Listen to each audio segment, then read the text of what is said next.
Hana mến chào cô bác, anh chị và các bạn. Nếu cô bác, anh chị và các bạn đang tìm một công thức để làm bánh bao xá xíu của người Hoa, thì hôm nay Hana xin mời cô bác, anh chị và các bạn cùng vào bếp làm với Hana món ăn này nha. Trước tiên, mình cần phải chuẩn bị phần bột chua trước. Hana sử dụng 65 g nước, thêm vào 8 g giấm trắng, 12 g dầu ăn, khuấy đều lên.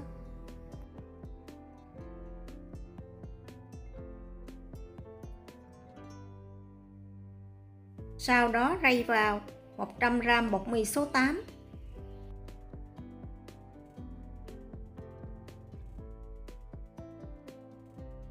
Trộn đều phần hỗn hợp bột chua này lên và bọc kín lại để bên ngoài khoảng 12 tiếng. Thông thường, để làm bánh này, Hana thường trộn bột chua vào lúc 6 giờ chiều. Qua ngày hôm sau, 6 giờ sáng là mình có thể làm bánh cho gia đình của mình. Phần sốt xá xíu của mình sẽ gồm có 1 muỗng cà phê nước tương, 1 muỗng cà phê hắc xì dầu, 1 muỗng cà phê dầu me, 2 muỗng cà phê dầu hào,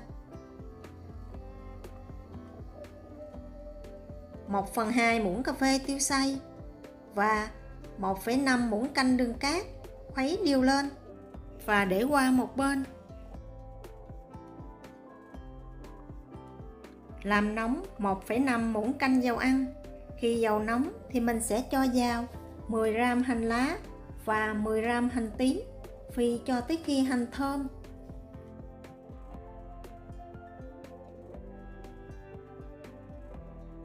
Tiếp tục thêm vào 20 g gừng cắt sợi, xào cho tới khi gừng thơm và thêm vào 70 g nước, nấu cho tới khi phần nước này sôi.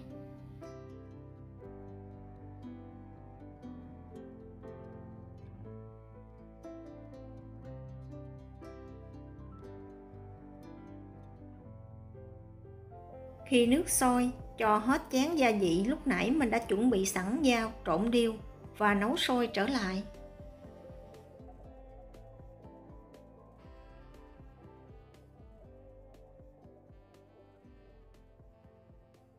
Nấu khoảng thêm 2 phút nữa thì mình sẽ vớt vỏ xác gừng và xác hành.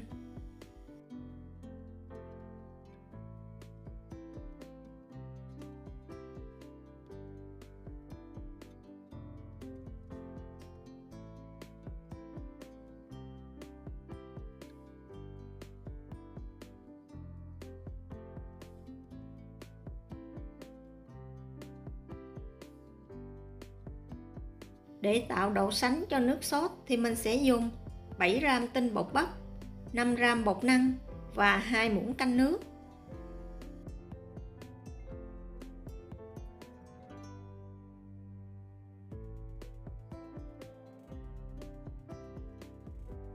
Hỗn hợp bột này cô bác, anh chị và các bạn đừng đổ vào một lần. Mình chia làm 3 lần, vừa đổ vừa khuấy cho tới khi hỗn hợp sật lại và trong thì mình tắt bếp.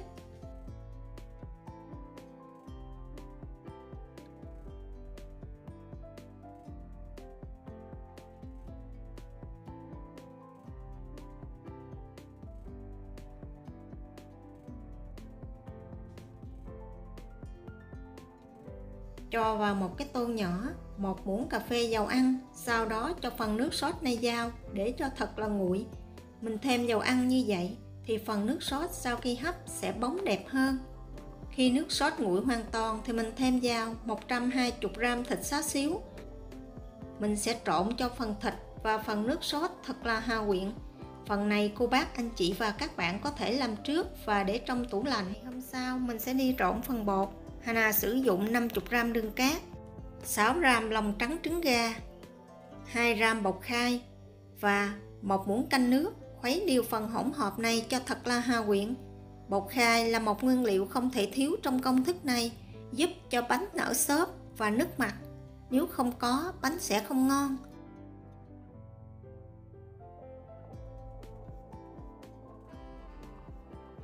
Khi đã khuấy đều phần hỗn hợp này thì mình sẽ rây vào 100 g bột mì số 8.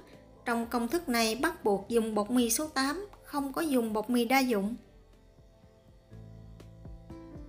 và 6 gram bột nổi.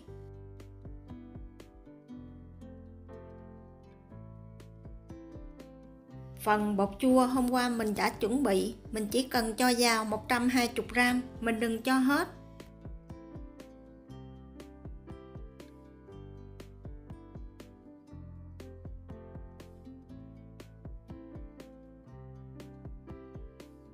Trộn sơ phần hỗn hợp này lại, sau đó mình sẽ đem đi nhồi 12 phút.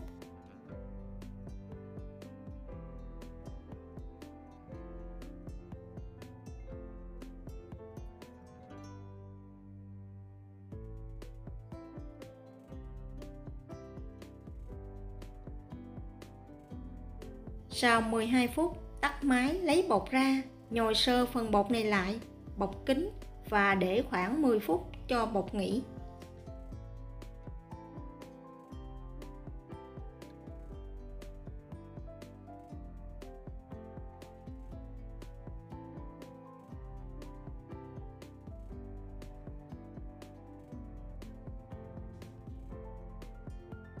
Trong khi chờ bột nghỉ thì mình sẽ đi chuẩn bị phần nước sôi.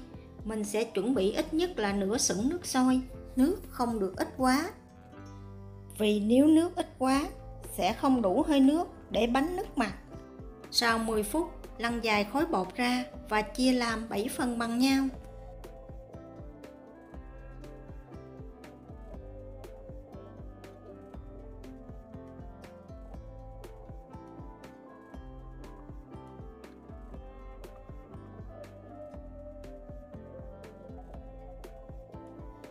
Dùng mu bàn tay vừa ấn vừa xoay bột thành một khối tròn.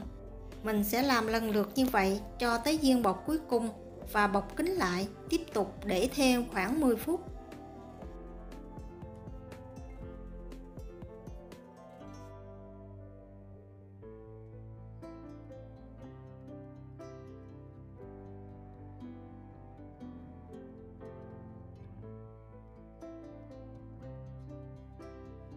Sau 10 phút mình sẽ lấy viên bột đầu tiên ra ấn dẹp và cán tròn.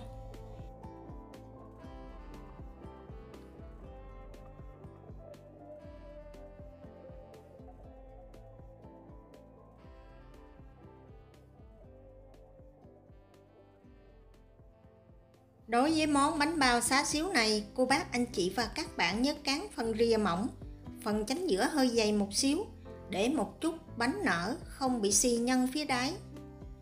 Mình sẽ cán bột thành hình tròn có đường kính khoảng 10 cm, sau đó cho nhân vào ém chặt lại và gối.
Sau khi gói bánh xong thì mình sẽ đi hấp bánh liền, không cần phải ủ. Khi nước thật sôi, mình sẽ cho xửng bánh lên hấp ở lửa lớn khoảng 12 phút.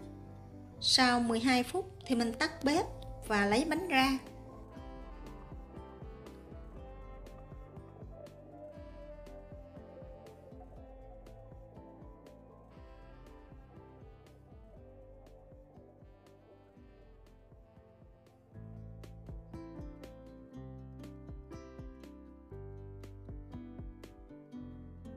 Và đây là thành phẩm bánh của Hana sau khi hấp 12 phút. Mình lấy bánh ra, khỏi cần phải để thêm 3 phút giống như làm bánh bao kim sa. Vỏ bánh thì nở bông, nứt mặt, phần nhân thì chảy ra ngoài, trông rất là hấp dẫn. Hy vọng cô bác, anh chị và các bạn sẽ thích cách làm này. Nếu thích, nhớ để lại cho Hana một bình luận, một like và một đăng ký để Hana có thêm động lực chia sẻ những món ăn ngon tới cho cô bác, anh chị và các bạn. Hana cảm ơn cô bác, anh chị và các bạn rất nhiều.